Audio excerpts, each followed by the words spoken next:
श्री गणेशाय नमः। श्री सीताराम चरण कमल में पावन रामचरितमानस राम कथा में आज हमारा बहुत ही शानदार और मार्मिक हृदय स्पर्शी प्रसंग है कि भगवान श्री राम जब वन को जा रहे थे तो नगरवासियों की क्या हालत हुई। शुरू करने से पहले मैं आप लोगों से निवेदन करता हूं कि जो लोग चैनल पर पहली बार हैं आवश्यक रूप से सब्सक्राइब करें और वीडियो को अंत तक ज़रूर देखें, क्योंकि हमें जब तक पूरी जानकारी नहीं मिलेगी, पूरा लाभ नहीं मिलेगा, तब तक हमें उससे कोई फ़ायदा नहीं होगा। तो आइए शुरू करते हैं प्रसंग को। श्री राम जी के वियोग में सभी व्याकुल हुए, जहाँ तहाँ ऐसे चुपचाप स्थिर होकर खड़े हैं मानो तस्वीरों में लिखकर बनाए हुए हैं। नगर मानो फलों से परिपूर्ण बड़ा भारी सघन वन था। नगर निवासी सब स्त्री पुरुष और उससे पशु पक्षी थे, अर्थात अवधपुरी अर्थ धर्म काम और मोक्ष चारों फलों को देने वाली नगरी थी, और सब स्त्री पुरुष सुख से उन फलों को प्राप्त करते थे। विधाता ने कैकेयी को भीलनी बनाया, जिसने दसों दिशाओं में दूसरे दावाग्नि भयानक आग लगा दी। श्री रामचंद्र जी के विरह की इस अग्नि को लोग सह न सके, लोग व्याकुल होकर भाग चले। सबने मन में विचार कर लिया, श्री राम जी, लक्ष्मण जी और सीता जी के बिना सुख नहीं है।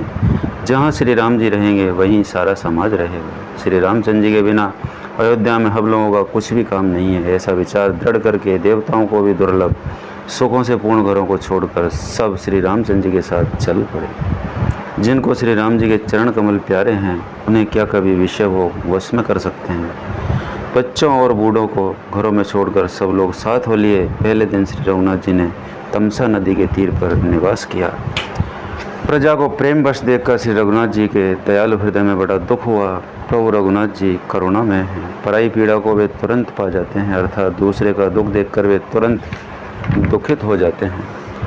प्रेम युक्त कोमल और सुंदर वचन कहकर श्री राम जी ने बहुत प्रकार से लोगों को समझाया और बहुत तेरे धर्म संबंधी उपदेश दिए, परंतु प्रेम वश लोग लौटते नहीं। शील और स्नेह छोड़ा नहीं जाता। श्री रघुनाथ जी असमंजस के अधीन हो गए, दुविधा में पड़ गए। शोक और परिश्रम थकावट के मारे लोग सो गए, और कुछ देवताओं की माया से भी उनकी बुद्धि मोहित हो गई। जब दोपहर रात बीत गई, तब श्री रामचंद्र जी ने प्रेम पूर्वक मंत्री सुमंत जी से कहा, हे तात, रथ के खोज मारकर अर्थात पहिए के चिन्हों से दिशा का पता न चले, इस प्रकार रथ को हाँकिए और किसी उपाय से बात नहीं बनेगी। शंकर जी के चरणों में सिर नवाकर श्री राम जी, लक्ष्मण जी और सीता जी रथ पर सवार हुए। मंत्री ने तुरंत ही रथ को इधर उधर खोज छिपाकर चला दिया। सवेरा होते ही सब लोग जागे तो बड़ा शोर मचा कि रघुनाथ जी चले गए, कहीं रथ का खोज नहीं पाते। सब हा राम पुकारते हुए चारों ओर दौड़ रहे, मानो समुद्र में जहाज डूब गया हो, जिससे व्यापारियों का समुदाय बहुत ही व्याकुल हो उठा हो। वे एक दूसरे को उपदेश देते हैं कि श्री रामचंद्र जी ने हम लोगों को क्लेश होगा यह जानकर छोड़ दिया है। वे लोग अपनी निंदा करते हैं और मछलियों की सराहना करते हैं, कहते हैं श्री रामचंद्र जी के बिना हमारे जीने को धिक्कार है। विधाता ने यदि प्यारे का वियोग ही रचा तो फिर उसने मांगने पर मृत्यु क्यों नहीं दी। इस प्रकार बहुत से विलाप करते हुए वे संताप से भरे हुए अयोध्या जी में आए। उन लोगों के विषय में वियोग की दशा का वर्णन नहीं किया जा सकता। अवधि की आशा से ही प्राणों को रख रहे हैं। सब स्त्री पुरुष श्री रामचंद्र जी के दर्शन के लिए नियम और व्रत करने लगे, और ऐसे दुखी हो गए जैसे चकवा चकवी और कमल सूर्य के बिना दीन हो जाते हैं। सीता जी और मंत्री सहित दोनों भाई श्रृंगवेरपुर जा पहुँचे। वहाँ गंगा जी को देखकर श्री राम जी रथ से उतर पड़े और बड़े हर्ष के साथ उन्होंने दंडवत प्रणाम किया। लक्ष्मण जी, सुमंत्र और सीता जी ने प्रणाम किया। सबके साथ श्री रामचंद्र जी ने सुख पाया। गंगा जी समस्त आनंद मंगलों की मूल हैं, वे सब सुखों की करने वाली और सब पीड़ाओं को हरने वाली हैं। अनेक कथा प्रसंग कहते हुए श्री राम जी गंगा जी की तरंगों को देख रहे हैं। उन्होंने मंत्री को, छोटे भाई लक्ष्मण और प्रिया सीता जी को देव नदी गंगा की बड़ी महिमा सुनाई। इसके बाद सबने स्नान किया, जिससे मार्ग का सारा थकावट और श्रम दूर हो गया और पवित्र जल पीते ही मन प्रसन्न हो गया। जिनके स्मरण मात्र से बार बार जन्मने और मरने का महान श्रम मिट जाता है, उनको श्रम होना यह केवल लौकिक व्यवहार और मनुष्य लीला है।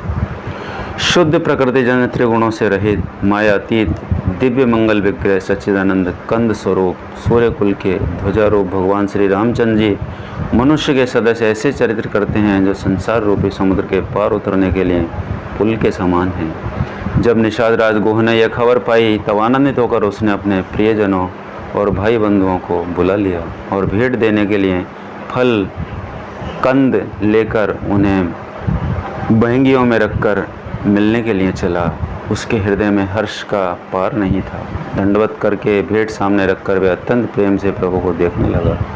श्री रघुनाथ जी ने स्वाभाविक स्नेह के वश होकर उसे अपने पास बैठाकर कुशल पूछी।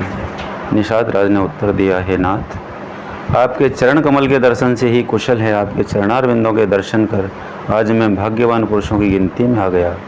हे देव, ये पृथ्वी, धन और सब आपका है। मैं तो परिवार सहित आपका नीच सेवक हूँ। अब कृपा करके श्रृंगवेरपुर में पधारिए और इस दास की प्रतिष्ठा बढ़ाइए, जिससे सब लोग मेरे भाग्य की बड़ाई करें। श्री रामचंद्र जी ने कहा, हे सुजान सखा, तुमने जो कुछ कहा सब सत्य है, परंतु पिताजी ने मुझे और ही आज्ञा दी है। उनके आज्ञा अनुसार मुझे 14 वर्ष तक मुनियों का व्रत और वेश धारण कर मुनियों के योग्य आहार करते हुए वन में ही बसना है। गाँव के भीतर निवास करना उचित नहीं है। यह सुनकर गुह को बड़ा दुख हुआ। श्री राम जी, लक्ष्मण जी और सीता जी के रूप को देखकर गांव के स्त्री पुरुष प्रेम के साथ चर्चा करते हैं। कोई कहती है, हे सखी, कहो तो वे माता पिता कैसे हैं जिन्होंने सुंदर सुकुमार बालकों को वन में भेज दिया। कोई कहते हैं, राजा ने अच्छा ही किया, इसी बहाने हमें भी ब्रह्मा ने नेत्रों का लाभ दिया। तब निषाद राज ने हृदय में अनुमान किया तो अशोक के पेड़ को उनके ठहरने के लिए मनोहर समझा। उसने रघुनाथ जी को ले जाकर वह स्थान दिखाया। श्री रामचंद्र जी ने देखकर कहा कि यह सब प्रकार से सुंदर है। पूर्ववासी लोग वंदना करके अपने अपने घर लौट आए और श्री रामचंद्र जी संध्या करने पधारे। गोये ने इसी बीच कुश और कोमल पत्तों की कोमल और सुंदर साथरी बिछा दी और पवित्र मीठे और कोमल देख देख कर दोनों में भर भर कर फल मूल और पानी रख दिया, अथवा अपने हाथ से फल मूल दोनों में भर भर कर रख दिए। सीता जी, सुमंत्र जी और भाई लक्ष्मण जी सहित कंदमूल फल खाकर रघुकुल मणि श्री रामचंद्र जी लेट गए। भाई लक्ष्मण जी उनके पैर दबाने लगे। फिर श्री रामचंद्र जी को सोते जानकर लक्ष्मण जी उठे और कोमल वाणी से मंत्री सुमंत्र जी को सोने के लिए कहकर वहाँ से कुछ दूर पर धनुष्वाण से सजकर वीरासन से बैठकर जागने पहरा देने लगे। गोहे ने विश्वास पात्र पहरेदारों को बुलाकर अत्यंत प्रेम से जगह जगह नियुक्त कर दिया और आप कमर में तरकस बांधकर तथा धनुष पर बाण चढ़ाकर लक्ष्मण जी के पास जा बैठे। प्रभु को जमीन पर सोते देखकर प्रेम वश निषाद राज के हृदय में विषाद हो आया। उसका शरीर पुलकित हो गया और नेत्रों में जल बहने लगा। वह प्रेम सहित लक्ष्मण जी से वचन कहने लगा, महाराज, दशरथ जी का महल तो स्वभाव से ही सुंदर है। इंद्र भवन भी जिसकी समता नहीं पा सकता।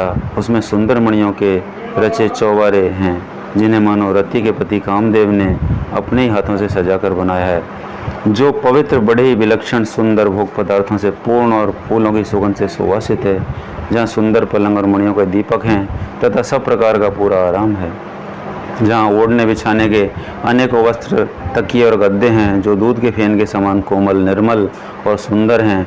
वहाँ श्री सीता जी और श्री रामचंद्र जी रात को सोया करते थे और अपनी शोभा से रति और कामदेव के गर्व को हरण करते थे। वहाँ श्री सीता जी और राम जी आज घास फूस की साथरी पर थके हुए बिना वस्त्र के ही सोए हैं। ऐसी दशा में देखा नहीं जाता। माता पिता, कुटुंबी, पूर्ववासी, मित्र, अच्छे शील स्वभाव के दास और दासियाँ, सब जिनकी अपने प्राणों की तरह सार संवार करते थे, वही प्रभु श्री रामचंद्र जी आज पृथ्वी पर सो रहे हैं। जिनके पिता जनक जी, जिनका प्रभाव जगत में प्रसिद्ध है, जिनके ससुर इंद्र के मित्र रघुराज दशरथ जी हैं और पति श्री रामचंद्र जी हैं, वही जानकी जी आज जमीन पर सो रही हैं। विधाता किसको प्रतिकूल नहीं होता। सीता जी और श्री रामचंद्र जी क्या वन के योग्य हैं। लोग सच कहते हैं कि कर्म ही प्रधान है। कैकेयी राज की लड़की नीच बुद्धि कैकेयी ने बड़ी कुटिलता की, जिसने रघुनंदन श्री राम जी को और जानकी जी को सुख के समय दुख दिया। वह सूर्य कुल रूपी वृक्ष के लिए कुल्हाड़ी हो गई। उस कुबुद्धि ने संपूर्ण विश्व को दुखी कर दिया। श्री राम सीता को जमीन पर सोते हुए देखकर निषाद को बड़ा दुख हुआ। तब लक्ष्मण जी ज्ञान, वैराग्य और भक्ति के रस से सनी हुई मीठी कोमल वाणी से बोले, हे भाई, कोई किसी को सुख दुख देने वाला नहीं, सब अपने ही किए हुए कर्मों का फल भोगते हैं। तो मित्रों, यह था भगवान श्री राम के वन गमन के समय का श्री रामचरित मानस के अनुसार वर्णन, जो मैंने अपने शब्दों में आप लोगों तक पहुंचाने का प्रयास किया। मैं मानता हूं लोग अभी इसे नहीं पकड़ेंगे, नहीं पकड़ रहे हैं, क्योंकि बहुत अच्छी बातें बहुत कम लोगों को अच्छी लगती हैं, और एक बार जब अच्छी लगने लगे अच्छे लोगों को, वह कभी साथ नहीं छोड़ते हैं। तो ऐसा प्यारा प्रसंग सुनाने का केवल एक ही उद्देश्य है कि लोग धर्म से जुड़ें, भगवान श्री राम के चरणों में प्रीति बने, यही मेरा मूल उद्देश्य है। साथ में गौवंश और बेजुबान जीवों की मदद हो सके, इस चैनल के माध्यम से यही मेरा उद्देश्य है। तो दोस्तों, जिन्होंने सब्सक्राइब नहीं किया आवश्यक रूप से सब्सक्राइब करें, शेयर करें, लाइक करें। नमस्कार, जय श्री राम।